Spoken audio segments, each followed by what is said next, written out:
Today I am going to continue my exercise, that is exercise 9.6. The second format of this particular exercise we have e to the power x fx plus f dash x dx. जो इसका result बनकर आता है वो आता है e to the power x fx dx plus c. So e power x fx plus c. अब देखिए इसमें क्या खासियत है इस क्वेश्चन के अंदर कि फंक्शन आपको गिवन है एक्सपोनेंशियल फंक्शन के साथ, उसका डिफरेंशिएशन भी आपको साथ में गिवन है और आपने इस टाइप के क्वेश्चंस को किस तरीके से सॉल्व करना है वो देखिए। जैसे आपकी बुक का क्वेश्चन नंबर है 16 क्वेश्चन आपके पास है sin x plus cos x into e to the power x dx। sin x plus cos x into e to the power x dx। अब आप इसको कैसे सॉल्व करेंगे देखिए sin x का डिफरेंशियल cos x रखा हुआ है, तो पहले तो आप इन दोनों इंटीग्रल को अलग अलग करो। तो sin x e to the power x dx cos x into e to the power x dx। अब आपने क्या करना है, आपने फर्स्ट फंक्शन को, ये जो आपको फंक्शन है जिस फंक्शन का डेरिवेटिव आपको गिवन है, आपको देखो sin x का डेरिवेटिव cos गिवन है, तो आप sin वाले फंक्शन को इंटीग्रेट करेंगे। अब कैसे इंटीग्रेट करेंगे इसको देखिए, sin x remain same, integration of e to the power x minus differentiation of sin x cos x into e to the power x integration e to the power x dx plus cos x e to the power x dx remain same plus c। अब देखिए ये value इसके साथ cancel, मेरे पास क्या रह गया sin x into e to the power x plus c। ये बेटे देखो आपका आंसर आ गया, देखो fx e to the power x plus c, fx e to the power x plus c, ये आपका आंसर हो गया। तो ये प्रोसीजर है बेटे इन क्वेश्चंस को करने का। चलिए देख लेते हैं एक और क्वेश्चन इसी टाइप का, question number 18। Most important question है हमारे पास। ये क्या है हमारे पास question, 1 plus sine x upon 1 plus cos x e to the power x dx. अब ये कैसे सॉल्व करना है, यहां तो कुछ तरह की फॉर्मेशन बन नहीं रही है, तो पहले हम इस तरह की फॉर्मेशन हम यहां पर बनाएंगे।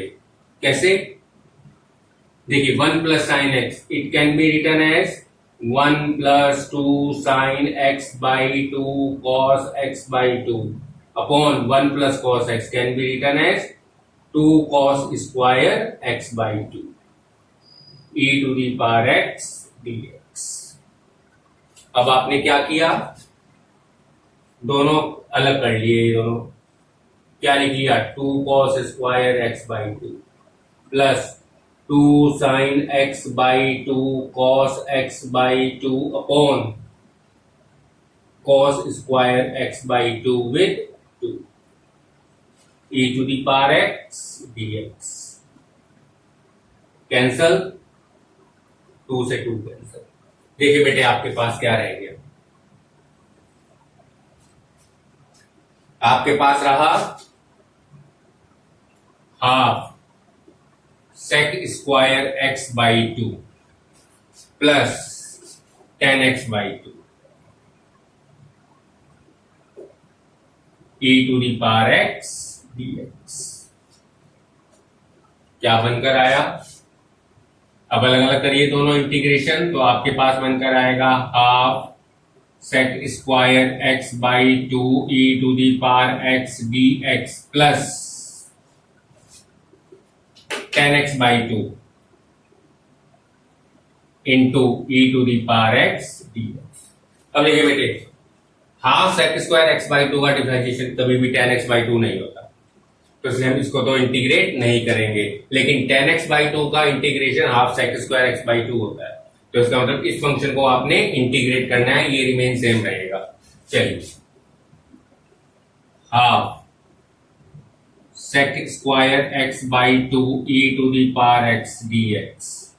अब हमने इसको इंटीग्रेट करना है बेटे, तो कैसे करेंगे, 10x/2 remain same, e to the power x minus differentiation of 10x/2, ये आप जानते हैं बेटा, half sec square x/2 integration of e to the power x dx plus c।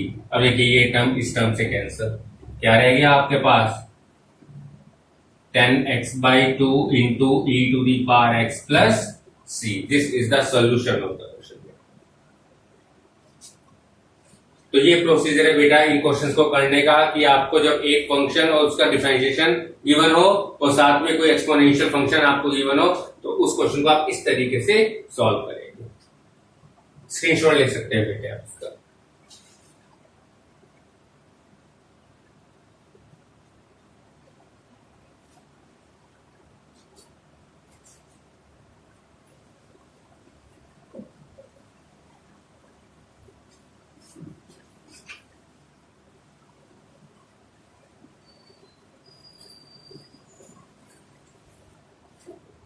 चलिए बेटे नेक्स्ट क्वेश्चन नंबर है आपके पास 21। क्वेश्चन क्या है आपके पास, sine inverse 2x upon 1 plus x square dx। चलिए शुरू करते हैं बेटा। अब देखो यहां पर क्या मानेंगे, पहले x को हमने क्या पुट किया, tan थीटा, तो value of dx sec square theta d theta. तो क्या बनकर आया बेटे आपके पास, I sine inverse 2 tan theta upon 1 plus tan square theta into value of dx sec square theta d. ये देखिए बेटे आपके पास, in place of x you put tan theta and in place of dx we have sec square theta d theta. Now this it becomes sin inverse, the formula of 2 tan theta upon 1 plus tan theta, tan square theta is equal sin 2 theta into sec square theta d theta। अब देखिए बेटा sin inverse sin खत्म, क्या रह गया, 2 बाहर आ गया, आपके पास रह गया theta sec square theta d theta. बस इसको इंटीग्रेट करना है, आपने बाय पार्ट्स लगा सकते हैं, लगाइए, theta remain same, sec square theta integration tan theta minus differentiation of theta is 1, integration of sec square theta is tan theta d theta. So the result is 2 theta tan theta minus log sec theta plus C. अब ये बेटा हमारा question है x में और answer है theta में, तो थीटा को एक्स में कन्वर्ट करना पड़ेगा। तो करिए थीटा को एक्स में convert, to tan theta is x, so tan theta is x, तो x tan inverse x minus log sec theta can be written as 1 plus tan square theta, तो 1 plus x square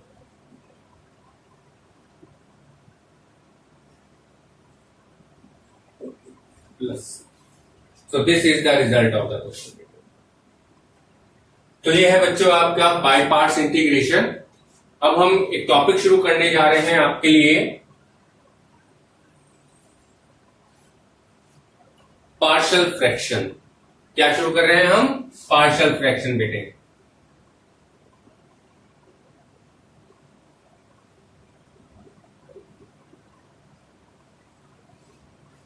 partial fraction में जो आपके पास जो पहली form है वो क्या है, पार्शियल फ्रैक्शन की पहली फॉर्म जो आपके पास है वो क्या है, कि यहां कोई भी लीनियर फंक्शन आपका हो सकता है ऊपर, मान लो आपका ऊपर आ गया px प्लस क्यू और अपॉन में आपके पास है x minus a x minus b. ये फॉर्मेशन है बेटे आपके पास, ये x minus a x minus b, x plus a x plus b भी हो सकता है, ठीक है ना। और ऊपर आपके पास फॉर्मेशन px प्लस क्यू या px माइनस क्यू भी हो सकती है, कुछ भी फॉर्मेशन बन सकती है ऊपर, लेकिन होगी लीनियर या कोई कांस्टेंट वैल्यू होगी ऊपर। और नीचे x माइनस है x माइनस बी की। तो ऐसे क्वेश्चन को सॉल्व करने के लिए इसको ब्रेक करेंगे। पहले इसको आप लिखेंगे a upon x minus a plus b upon x minus b, और कोई थर्ड टर्म होगी x माइनस सी तो plus c upon x minus c हो जाएगी। तो अब हम इस टाइप का क्वेश्चन एक करेंगे। आपकी एक्सरसाइज है 9.5। पहले एक बहुत छोटा सा क्वेश्चन उठाते हैं।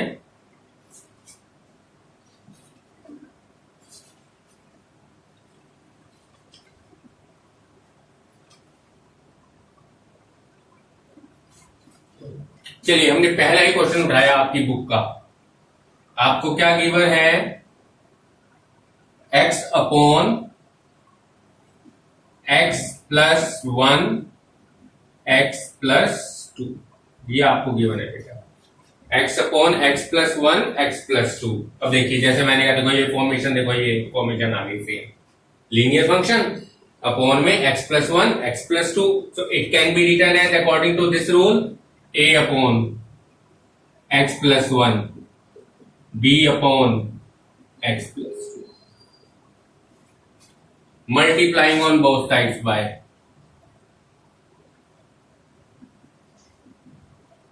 multiplying on both sides by x plus 1 x plus 2।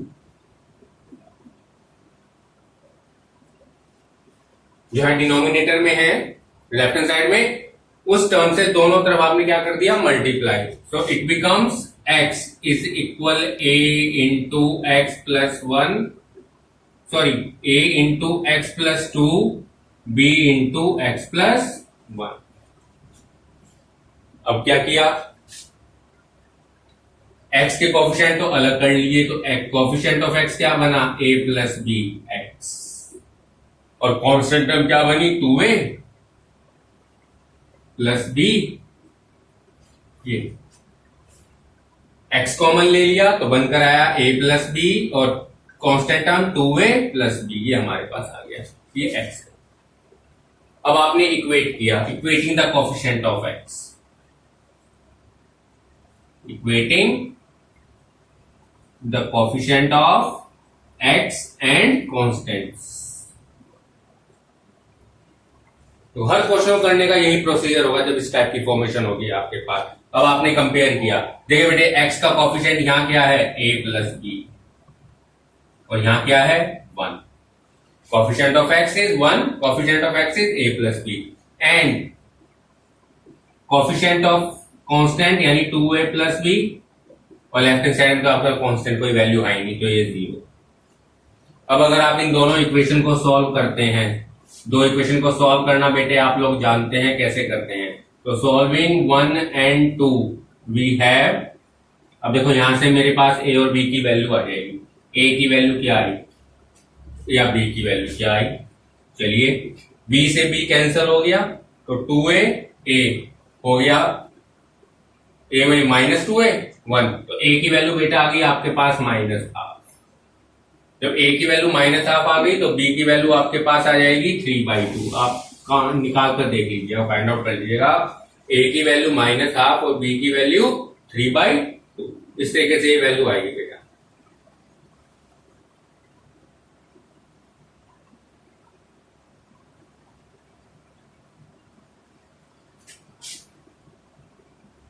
गलत हो रहा है, गड़बड़ गड़बड़ घोटाला।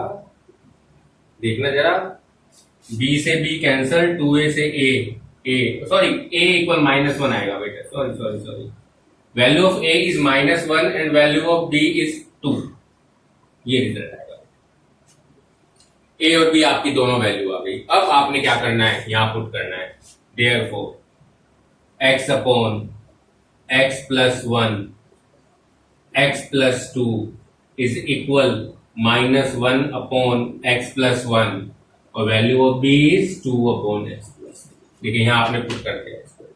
बस अब आपने इसको इंटीग्रेट कर देना है दोनों तरफ। जब दोनों तरफ आप इंटीग्रेट करेंगे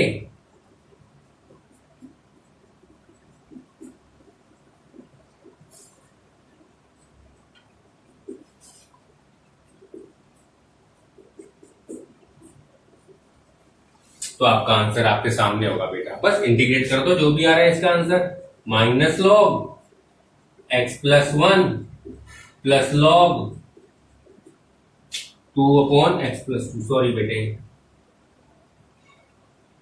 2 log x plus 2 plus, this is the answer of the question। तो ये प्रोसीजर है पार्शियल फ्रैक्शन को सॉल्व करने का। आप इसका स्क्रीनशॉट ले सकते हैं